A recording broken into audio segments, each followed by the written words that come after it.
عمومی طور پہ لوگوں سے لوگ ہنس ہنس کے بات کر رہے ہوتے ہیں، گھر میں ان کا رویہ کچھ اور ہوتا ہے۔ کسی شخص کی سیرت کو پہچاننے کا بہترین ضابطہ کیا ہے، یہ دیکھا جائے کہ وہ اپنی بیوی کے ساتھ کیسا ہے، اور یہ ضابطہ خود میرے حضور نے دیا۔ تم میں سے سب سے بہتر وہ ہے جو اپنے اہل خانہ کے ساتھ بہتر ہے، اور میں تم میں سب سے زیادہ اپنے اہل خانہ کے ساتھ بہتر ہوں۔ جب حضور کا وصال ہوتا ہے تو 9 ازواج حضور کے نکاح میں تھے، کسی ایک کو بھی میرے حضور پہ شکایت نہیں تھی۔ یہ حضور کا انصاف، ان کو وقت دینا، ان کے لیے حضور علیہ السلام کا ایثار اور ان کے لیے حضور کی محبتیں۔ حضرت خدیجہ الکبریٰ رضی اللہ تعالی عنہ کا ذکر کرتے ہیں، ان کے وصال کے بعد تو حضور کی آنکھیں چھلک پڑتی ہیں، اور جانور ذبح کرتے ہیں اور گوشت کے ٹکڑے ان کے سہیلیوں کے گھروں بھیجتے ہیں۔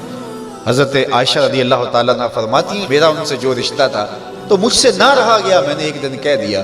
حضور آپ اس بوڑھی عورت کا ذکر نہیں چھوڑتے، بڑھاپے کی وجہ سے جس کے ہونٹوں کے گوشے بھی رنگ بدل گئے تھے۔ تو حضور علیہ السلام کے چہرے پہ جلال آیا، فرمایا عائشہ تم مجھے خدیجہ کے بارے تکلیف نہ دو، جب پورے مکے نے میرا انکار کیا تھا اس نے میرا اقرار کیا تھا، میں اس کا ذکر کیسے چھوڑ سکتا ہوں۔ اور حضرت عائشہ رضی اللہ تعالیٰ عنہ فرماتی ہیں کہ حضور تشریف لائے اور میں آپ خورے میں پانی پی رہی تھی، تو حضور نے مجھے دیکھا تو دور سے کہا عائشہ تھوڑا سا پانی میرے لیے بھی چھوڑنا۔ تو فرماتی میں نے پانی چھوڑ دیا، حضور نے میرے ہاتھ سے آب خورا لیا، پینے لگے تو پھر رک گئے اور میرے سے مخاطبہ کرتے ہوئے کہا حمیرہ، یہ حضور لاڈ سے انہیں کہا کرتے تھے، حمیرہ ذرا بتانا تم نے ہونٹ کہاں لگائے تھے، میں وہاں ہونٹ رکھ کے پانی پینا چاہتا ہوں، مجھے یہ بتاؤ اگر شوہر کا رویہ بیوی کے ساتھ یہ ہوگا تو گھر جنت کا ٹکڑا بنے گا یا نہیں بنے گا؟ تو تم میں سے بہتر وہ ہے جو اپنے اہل خانہ کے ساتھ بہتر ہے۔ سب سے پہلے آپ کے اہل خانہ آتے ہیں، آپ کے ماں باپ آتے ہیں، آپ کے بہن بھائی آتے ہیں، پھر کلاس فیلوز آتے ہیں، اساتذہ آتے ہیں، یہاں سے ہمارا رویہ خوبصورت ہونا شروع ہو۔ ہم نے دیکھا ہے کہ لوگ لوگوں کے ساتھ بڑے اچھے رویے، ماں باپ کے گستاخ ہوتے ہیں، ماں باپ کے بے ادب ہوتے ہیں، دکان پہ گاہک سے ہنس ہنس کے بات کر رہے ہوتے ہیں، لیکن بہن بھائیوں کے ساتھ رویہ تلخ ہوتا ہے، بیوی کے سامنے جا کے فرعون بن جاتے ہیں، ماں باپ کے سامنے جو ہے ان کے رویے کی تلخی ہوتی ہے۔ سارا دن جی ہمارا پیشہ ایسا ہے لوگوں سے ہنس ہنس کے بات کرنی ہے، لیکن جن سے آپ ہنس کے بولیں گے ماں کے کلیجے میں ٹھنڈ پڑ جائے گی اور باپ نہال ہو جائے گا، اس کے سارے دن کی تھکن اتر جائے گی، اس سے ہنس کے نہیں بولتے ہم سارا دن کے تھکے ہوئے آئے ہیں،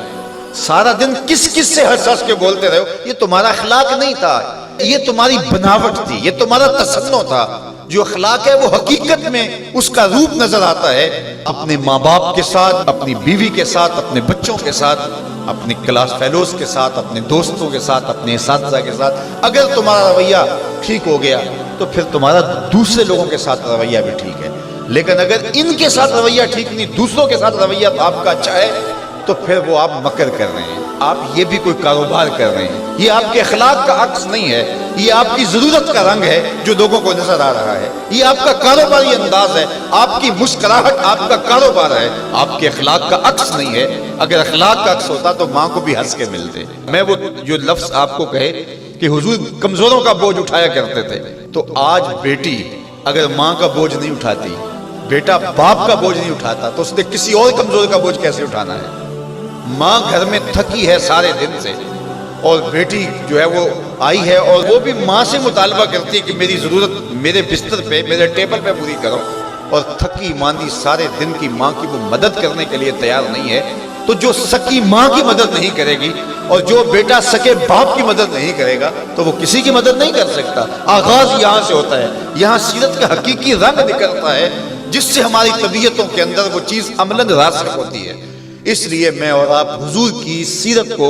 اپنی روح کے اندر اصل طور پہ اتاریں اور وہ ہمارا جزو لا ینفک بن جائے، وہ ہماری فطرت ثانیہ بن جائے، وہ ہماری عادت کا حصہ بن جائے، اور وہ خوشی اور وہ مسکراہٹ جو محض کاروبار کے لیے اور عادت کے لیے نہ ہو بلکہ انسان کی طبع کا حصہ ہو، وہ آپ کے غم غلط کرے گی، وہ آپ کو طمانیت قلب دے گی، وہ آپ کو قرار باطن عطا کرے گی۔ ویسے ہنس ہنس کے بولیں تو وہ ایک مکر ہوگا، اس سے تو جبڑے تھک جائیں گے، اس سے تو جو ہے وہ آپ کو کچھ فائدہ ہونے والا نہیں ہے۔ تو آئیے میں اور آپ اپنے آپ کو حقیقی عملی زندگی کی طرف لے جائیں۔